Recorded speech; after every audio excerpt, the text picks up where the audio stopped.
Enervin Pro je učinkovit fungicid protiv plamenjače. Jednostavnom primjenom savršeno se uklapa u vaš program zaštite vinove loze.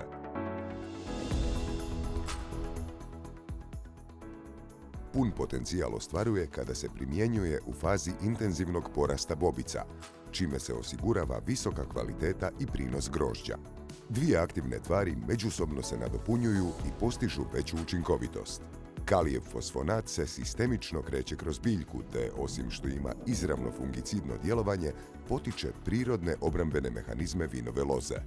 Inicijum, zahvaljujući snažnom vezanju za voštani sloj, ne samo da pouzdano štiti listove, već pruža zaštitu grozda tijekom cijelog perioda formiranja. Kombiniranim djelovanjem aktivnih tvari spriječava razvoj patogena u ranim fazama bolesti i istodobno doprinosi antirezistentnoj strategiji zahvaljujući dvostrukom mehanizmu djelovanja. Enervin Pro donosi i niz dodatnih prednosti, otpornost na UV zračenje te postojanost na listu i grozdu tijekom kišnih razdoblja. Bez obzira na klimatske uvjete, ostaci sredstva ostaju znatno ispod propisanih granica, a povoljan regulatorni profil čini Enervin Pro sigurnim za korisnike i okoliš, podržavajući održivu proizvodnju grožđa.